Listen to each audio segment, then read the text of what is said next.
परमेश्वर के धन्य नाम की महिमा हो। प्रभात मनन के सत्र 2855 में आप सभी का बड़े प्रेम के साथ स्वागत करता हूं। आइए आज के मनन के लिए हम पढ़ते हैं प्रकाशित वाक्य अध्याय 8 पद 7। पहले स्वर्गदूत ने तुरही फूकी और लहू से मिले हुए ओले और आग उत्पन्न हुई और पृथ्वी पर डाली गई, और पृथ्वी की 1/3 जल गई और पेड़ों की 1/3 जल गई और सब हरी घास भी जल गई। 7 तुरहियों को बचाने पर होने वाले न्याय को यदि संक्षेप में समझने की कोशिश करें तो वो क्रमशः इस प्रकार होगा। प्रथम 4 तुरहिया प्रकृति पर परमेश्वर का प्रकोप है। It means God's judgement on the nature. जमीन, हरा पानी, ताजा पानी, आसमानी पिंड आदि पर परमेश्वर के प्रकोप को ये सूचित करते हैं।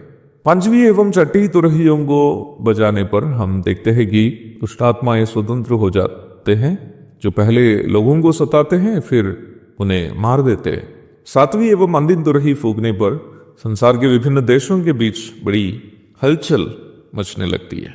इन बातों को आने वाले दिनों में एक एक करके समझने की हम कोशिश करेंगे। तो संक्षेप में आप इन बातों को मन में याद रखें कि प्रथम 4 तुरहियों के फूके जाने पर प्रकृति पर परमेश्वर का प्रकोप को, और पंचम तथा 6ठी तुरहिया फूकने पर संसार के लोगों पर, और आखिरी तुरही फूकने पर संसार की राजनीतिक व्यवस्था पर परमेश्वर के प्रकोप को हम देखते हैं। प्रारंभ में पढ़ी गई 7वीं पद की और यदि हम लौट आए, वहां हम पहला स्वर्गदूत अपनी तुरही फूकते हुए देखते हैं। जैसे ही तुरही फूकी गई तो लहू से मिले हुए ओले और आग उत्पन्न होती है और पृथ्वी पर उससे डाली जाती है, और इससे पृथ्वी की 1/3 जल, 1/3 पेड़ पौधे और पूरे के पूरे हरी घास प्रभावित हो जाते हैं। अर्थात 1/3 जल सूख जाता है और 1/3 पेड़ पौधे और पूरे के पूरे हरी घास जल जाते हैं। 3 चीजों को परमेश्वर यहां दंड देने के लिए उपयोग करते हुए आप देख सकते हैं: ओले, लहू और आग। आसमान से गिरने वाले लहू मिले हुए ओले प्राथमिक रूप में मानव जाति के लिए एक संदेश है कि ये प्रकोप जो पृथ्वी के प्राकृतिक चीजों पर हो रहे हैं वो केवल कोई प्राकृतिक आपदा नहीं है जो यूं ही हुआ हो, बल्कि स्वर्ग से अथवा परमेश्वर की ओर से प्रकृति पर बरसने वाले प्रकोप है।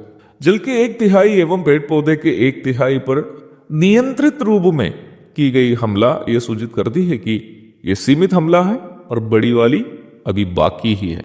यहां गिरने वाले ओले का कोई वजन नहीं बताया। मेरे बचपन में जब मैं केरल में था, वहां जो ओले गिरते थे बहुत छोटे आकार के और कम वजन के होते थे। जब ओले गिरते थे हम बच्चे बारिश में भी उसे उठाने के लिए दौड़ते थे। उसे हथेली पर रखकर पिघलते हुए देखने में हमें अलग मजा होता था। परंतु बिहार में आने के बाद ओले गिरने पर हम मकान से बाहर नहीं निकलते हैं, क्योंकि यहाँ जो ओले गिरते हैं उसे मकान के ऊपर लगाने वाले टीन के या एस्बेस्टोस के शीट भी टूट जाते हैं। यदि वो किसी के सिर पर गिरे तो सिर फट जा सकता है।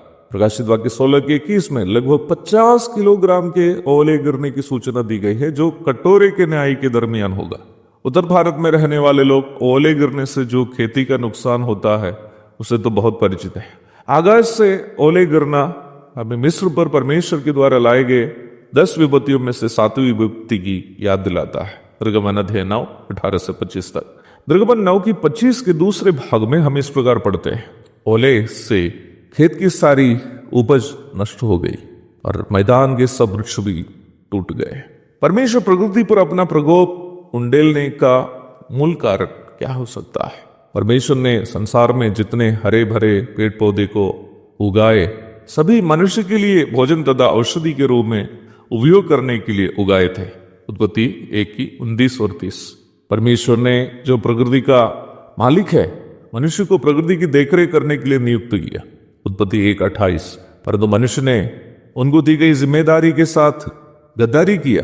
कुछ लोगों ने प्रकृति की वस्तुओं को बर्बाद कर दिया और फिर कुछ लोगों ने परमेश्वर को भूलकर प्रकृति को पूजने लगे। प्रकृति के हरे भरे वस्तुओं को बर्बाद करने के द्वारा यह परमेश्वर 2 संदेश मनुष्य को दे रहा है। पहला, जिस उद्देश्य के लिए पेड़ पौधों को दिए वो उद्देश्य की प्राप्ति वो मनुष्य ना करे।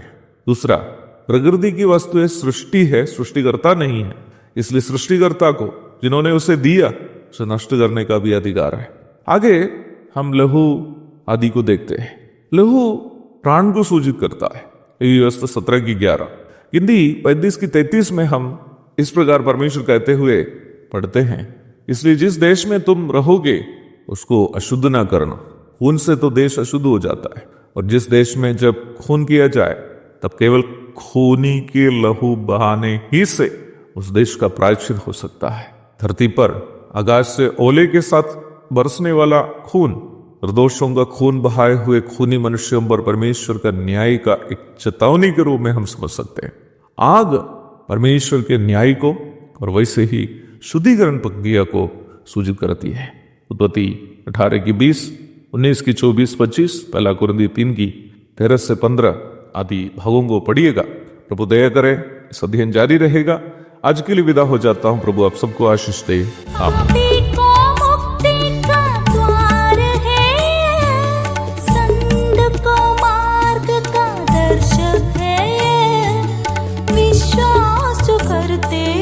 उसके लिए अनंत जीवन का